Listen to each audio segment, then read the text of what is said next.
প্রতিদিন সকালে খালি পেটে একটু গরম পানি খাওয়ার অভ্যাস কিন্তু স্বাস্থ্যের জন্য অনেক বেশি ভালো। আমার টুকটাক যে সমস্যাগুলো হয় তার ভিতরে একটা হচ্ছে সকালবেলা উঠে ক্লান্তি বোধ হয়। খুব একটা কিছু করতে মন চায় না। কিন্তু সকালবেলায় আমার প্রচণ্ড ব্যস্ততার মধ্য দিয়ে একটা সময় যায়। এ সময় কুসুম গরম পানির সাথে একটু মধু আর ১ চিল লেবু চিপে যদি আমি খেয়ে নেই, আমার কিন্তু অনেক বেশি এনার্জেটিক লাগে। তো আজকে আমি নিয়েছিলাম ইসবগুল, তোকমার দানা, তিসি আর চিয়া সিডের একটা মিক্সচার। এটার সাথে সেম ইনগ্রেডিয়েন্টস দিয়ে আমি আজকে গুলিয়ে খেয়ে নিয়েছি। সকালবেলা বাচ্চাদের নিয়ে স্কুলে যেতে হবে। ওদের টিফিনের সাথে সাথে হাসব্যান্ডের জন্য সকালের নাস্তাটা রেডি করে রেখে যাচ্ছি। আজকে সকালে তার জন্য যেটা করছি সেটা হচ্ছে মিষ্টি কুমড়ার চাট ভাজি আর ডিম পোস্ট। সকাল সকাল আসলে এর বেশি কিছু করাটা খুবই কঠিন হয়ে যায়। এর পাশাপাশি বাচ্চাদের টিফিন তো আছেই। প্রতিদিন যখন ঘুম ভাঙে তখন বাইরেও আলো ফোটে না। হয়তো ফজরের আজানের ১০ থেকে ১৫ মিনিট পরপরই ঘুম ভেঙে যায়, আর তখন থেকে শুরু হয়ে যায় সারাদিনের কর্মযজ্ঞ। সকালবেলার প্রস্তুতিটা যদি ভালো না থাকে তাহলে সারাটা দিন একটু এলোমেলোই যায়। আর সকালবেলায় খুব দ্রুত হাতে অনেকগুলো কাজ সামলাতে হয়। সকালের নাস্তা থেকে শুরু করে বাচ্চাদের টিফিন তাদের রেডি করা। প্রতিদিন সকালবেলায় চেষ্টা থাকে যে কিছু না কিছু বাচ্চাদেরকে একটু খাইয়ে নিয়ে যাই। তো কুমড়াগুলোকে তেলের উপর দিয়ে সিদ্ধ করে ভেজে নিয়েছি আর ডিম পোস্ট করে নিয়েছি। এখন বেশ কিছু মরিচ পেঁয়াজ কেটে তেলে ভেজে ওটাকে আমি কুমড়া ভাজি আর ডিম পোস্টের সাথে মিলিয়ে দেব। আর আগের দিনের একটু তরকারি আছে, ওটাও থাকবে। তো হয়তো সে এটা গরম করে খেয়ে নেবে। আর ফ্রাই প্যানে আবার তেল দিয়ে ৪টা কাবাব ভেজে নিচ্ছি।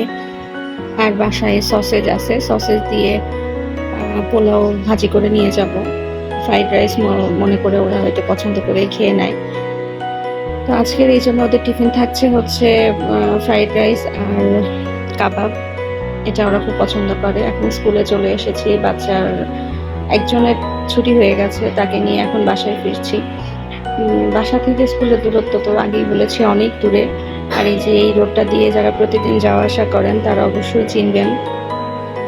এটা হচ্ছে ঢাকা শহরের একদম শেষ প্রান্তে এতটা সুন্দর নিরিবিলি একটা রাস্তা, যে রাস্তা দিয়ে চলতে খুবই ভালো লাগে। আর যদি সেটা হয় বিকালবেলা তাহলে তো কথাই নেই। প্রচণ্ড গরম, প্রচণ্ড রোদ, তার ভিতরে রিক্সা করে যাচ্ছি, হুড খোলা। এত সুন্দর বাতাস এসে লাগছে আর রাস্তাটা এত বেশি ভাল লাগছে, একদম ফাঁকা। এই জন্যই বেশ খানিকটা সময় ভিডিও করে নিলাম। আর পুরাটা রাস্তা ছোট মেয়ে তার স্কুলের গল্প, ক্লাসে কি করেছে এই গল্প সেই গল্প, নানা রকম গল্প করতে করতে আমরা যাই। তো বাসায় আসার পরে আসলে এত বেশি ক্লান্ত লাগে যে মনে হয় যে পুরাটা দিন ঘুমিয়েই থাকি। বাসায় আসার পরে একটু রেস্ট নিয়ে উঠে তারপরে অন্যান্য কাজ সারলাম। এর মধ্যে প্রচণ্ড মেঘ করে বৃষ্টি এসেছে, তাই বিকালবেলা করে ১ কাপ চা বানিয়ে নিয়ে বসলাম। এত সুন্দর বৃষ্টি হচ্ছে আর ১ কাপ চা হবে না তা তো হতে পারে না। আর যেহেতু দুধ চাটা আমি এত বেশি পছন্দ করে খাই না, রেগুলার খাওয়ার জন্য আমার কাছে লাল চাটাই ভালো লাগে।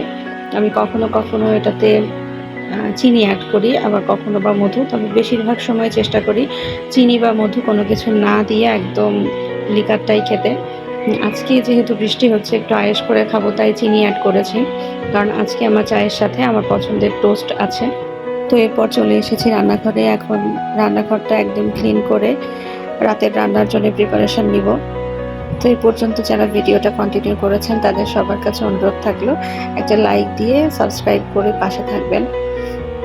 তো রান্নাঘরে এই যে অনেকগুলো থালা বাসন জমেছিল, এগুলো এখন ধুয়ে নিচ্ছি। থালা বাসন ধোয়ার পরে আমার কাছে অনেক বেশি হালকা মনে হয়। থালা বাসন জমে থাকলে আবার রান্নাঘরে ঢুকতেই ইচ্ছা করে না। অন্যদিকে নিজের হাতে ছাড়া অন্য কাউকে দিয়ে কাজ করাতেও ভালো লাগে না। যতক্ষণ সুস্থ থাকি মন চায় নিজেই কাজগুলো করি। আর মেয়ে থাকলে তো মায়েদের একটু সুবিধা হয়ই, মাঝে মাঝে কাজে হেল্প পাওয়া যায়। আমার মেয়েরা মাশাআল্লাহ ওরাও মাঝে মাঝে আমাকে বেশ হেল্প করে। থালা বাসনগুলো ধোয়া হয়ে গেছে, এবার সিঙ্ক এরিয়াটা একটু পরিষ্কার করে নিয়েছি। আর ওদিকে মাছ ভিজিয়ে নিয়েছি আমি, যেটা আজকে রান্না করব। চুলার আশপাশটাও একটু ক্লিন করে নিয়ে দেন রান্না শুরু করলে নিজের ভেতরে পরিপাটি ভাবটা একটু কাজ করে।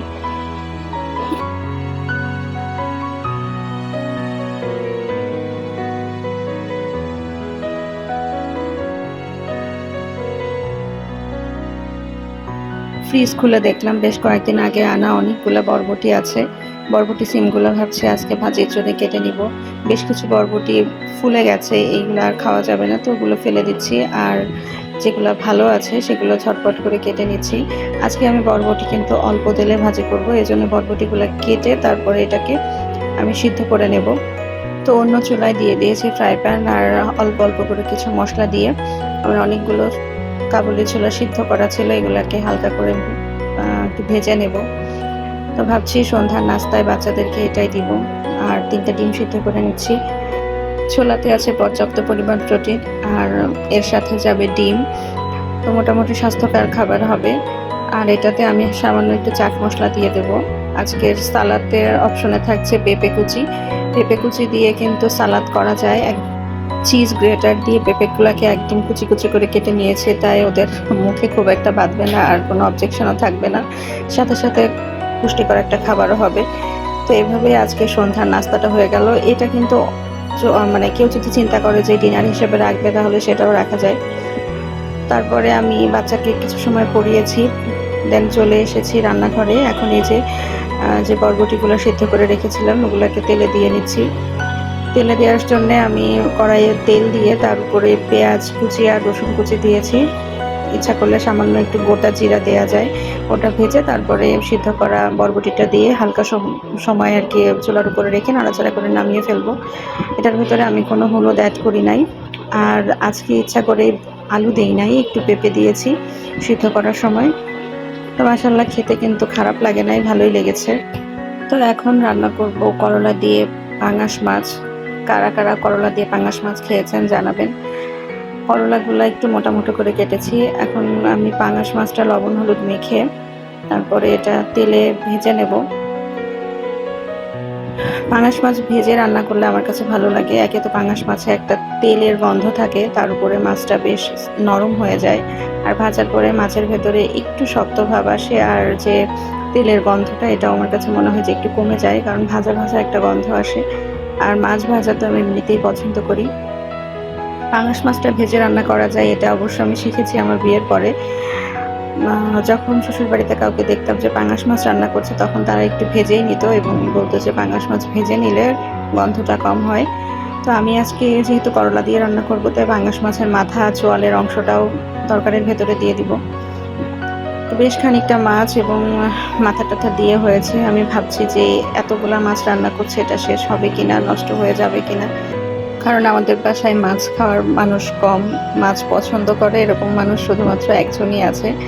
মাছ রান্না করলে বেশিরভাগ সময় তারই মাছগুলো খেয়ে শেষ করা লাগে, কিন্তু এতগুলো মাছ তো আর সে খাবে না।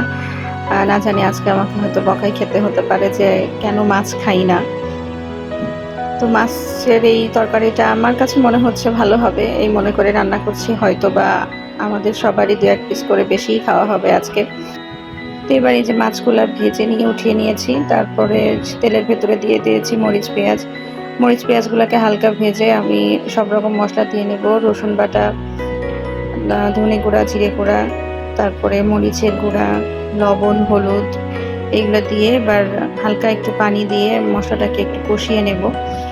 এটার ভেতরে আমি একবারেই করলা দিয়ে দেব। দিয়ে করলাটাকে একটু নাড়াচাড়া করে পানি দিয়ে দিব, কারণ মাছ দিব একদম লাস্টে। মাছটা যেহেতু আমি ভেজে নিয়েছি এবং মাছটা হচ্ছে একটু নরম, তাই এটাকে আর আলাদাভাবে কষাবো না, করলার উপরেই এটাকে দিয়ে দিব। ঝোলের উপরে মাছ দিয়ে দীর্ঘ সময় ধরে এটাকে জাল করলে মাছের ভেতরে সব রকম টেস্ট যাবে এবং মাছের টেস্টটাও তরকারির সাথে মিশবে। তো আমি আশা করছি যে রান্নাটা অনেক ভালো হবে। একজন মানুষ যখন রান্নাবান্না করে, যখন সব কিছু তার পরিবারের জন্য প্রস্তুত করে, তখন তার ভেতরে একটা অন্যরকম আনন্দ থাকে, একটা চিন্তা থাকে যে এর খাবারটা সবাই অনেক পছন্দ করবে। তো মাঝে মাঝে এমন হয় যে খাবারটা খুবই বিচ্ছিরি হয়, তখন খারাপ লাগে কেউ খেতে না পারলে। আবার যদি কখনো রান্নাটা খুব বেশি ভালো হয় তখনও খুব ভালো লাগে। তো এই যে আমার করলাতে বলক চলে আসছে, তাই আমি এখন মাছগুলা দিয়ে দিচ্ছি উপরে, দিয়ে সুন্দরভাবে মিশিয়ে নিলাম। তো এখন ঢেকেই রান্না করব। আমার আন্দাজ মতো পানির পরিমাণটা যতক্ষণ না শুকিয়ে আসবে ততক্ষণ পর্যন্ত একদম ঢেকে সুন্দরভাবে এটাকে রান্না করে নেব। হাই ফ্লেমে কিন্তু এখন রান্নাটা করতে হবে। আর আমার রান্না প্রায় হয়ে এসেছে, আরও একটু পানি টানবে। এখন ঢেকে রাখলাম। তরকারি হতে হতে ভাবছি বোতলগুলো ভরে নিই। প্রত্যেকটা বোতল ফাঁকা হয়ে গেছে। তরকারি হতে হতে আমি বোতলগুলো ভরে ফেলি। আর সেদিন সাভার যে আমি একটা মাটির জগ কিনেছি, আমি জগটাকে বেশিরভাগ সময় বোতল ভরে সেই বোতল থেকে পানি ঢালি। আমার কাছে মনে হয় হাত পিছলে যদি জগটা পড়ে ভেঙে যায়, তো জগটা ভরে ফেললাম। তো আজকের ভিডিওটা এই পর্যন্তই রাখছি। সবাই ভালো থাকবেন, দোয়া করবেন। আল্লাহ হাফেজ।